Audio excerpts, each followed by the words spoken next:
Yo, it's here. This is crazy. I was saving my money to wait till after Christmas, and then on the first, they upped the price 200 bucks. So, like, I got scared they would run out or something, but, so I paid quite a bit of money for this, and I'm going to give you a real review. I was planning to do this no matter what because the treadmill printers are pretty niche nowadays. The last people to create one was maybe Creality, and there's like a whole modding community around those because they just don't work so well. This one's got some new innovations that's not been seen.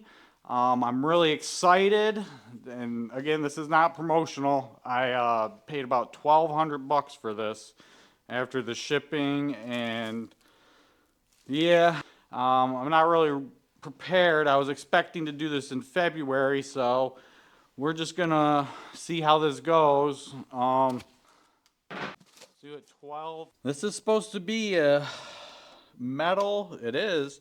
It's a steel sheet roller with PEI, and then we got metal rollers as well. So that was the main innovation, and I'm hoping this comes up to, Bambu quality.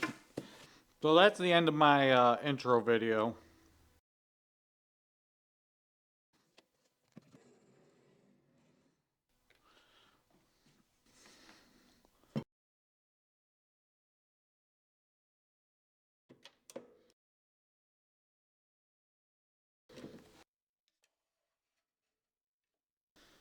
I'd Loctite every one of these bolts if I start having a problem.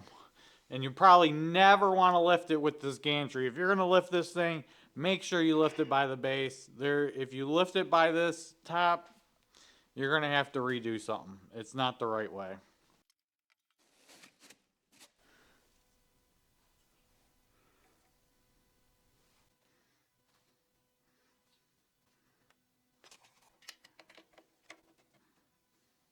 So far so good. Everything's turning out right. Everything's fitted perfectly. Nothing's missing yet.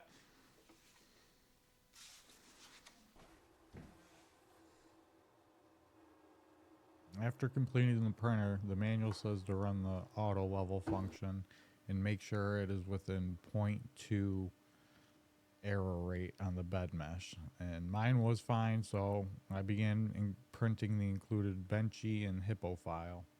The overhangs and the starting edge of the benchy didn't come out too great, but I was fine with the hippo. So I think the real benchy for this type of printer is going to be a sword. So the Gryffindor sword turned out nice. I was happy with the results. The layers looked good. So the sword took about 7 hours to print, and the roller rolled 2 times over, I would guess. So I checked the bed mesh, and it was out of the 0.2 error rate. So I decided to ignore that, and I went back to print the other side of the sword. But every time I sliced it, the hilt of the sword would just disappear in the preview. So I just gave up on that and went back to the bed mesh. And the only thing in the manual about the bed mesh is if it's out of tolerance that you adjust the belt's tightness. So I went to the website and looked, and there's no documentation either. So I just decided I was going to move the printer to where it's actually going to be.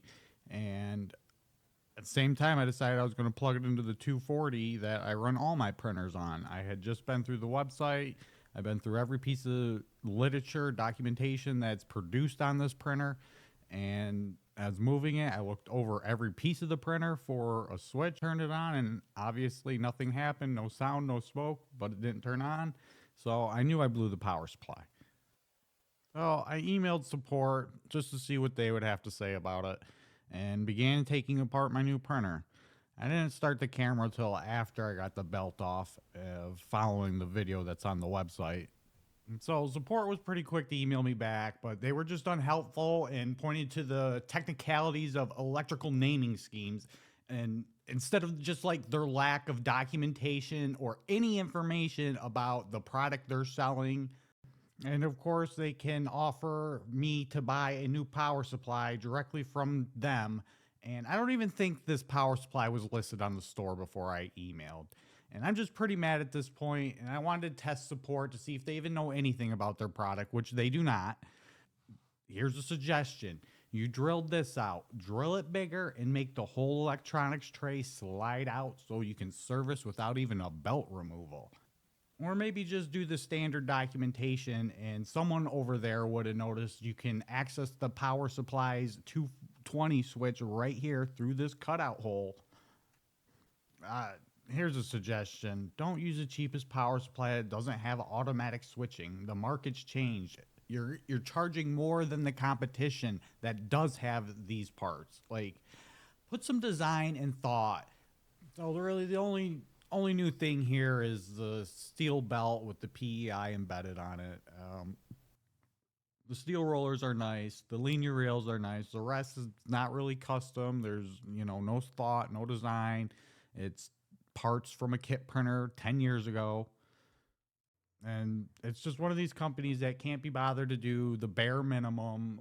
Bambu Labs is over here producing custom parts, custom manufacture, custom everything, start to finish, and still profiting greatly, guys. Come on. And this has none of that and still costs more. That's what a lot of people call a ripoff. They can send the printer out 2 months ago to these YouTubers so they can produce their great review videos, but to actually produce a real diagram that isn't from MS Paint, they can't be bothered. And I remember helping a friend of mine with a kit printer he got in like 2016, and I had two Prusa Mark IIs. Over the years, I've bought and resold a lot of the low-end Chinese printers. At this point, 10 years, I really believe the whole business model is for them to scam.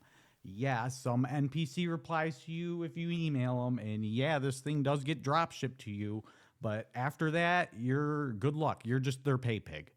And maybe you think I'm being unfair. I shouldn't be comparing two different types of printers or two different companies, but dude, I think you're wrong. Like, everything between Bambu and a dozen other Chinese printer companies are the same. They all start from the Kickstarter, and Bambu's making custom parts everywhere, improving everything, and still providing a cheaper price. Like, this is crazy. And I know I'm not crazy because while I'm making this video, I opened YouTube, and on the homepage suggested to me was this video from Andy Makes Stuff. He's a new YouTuber. This is like his first video, but for Christmas he got a QD+4 for Christmas, and it's like $1,000. But Andy's 20-minute video, he goes over how he can't just get the first layer to stick. And I didn't really want to make a hate video, but every YouTuber right now is making their hate video on Bambu for locking out third parties from sending print jobs to their printer. Okay?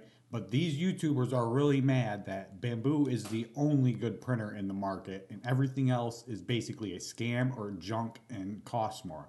And I don't know why they're not saying that.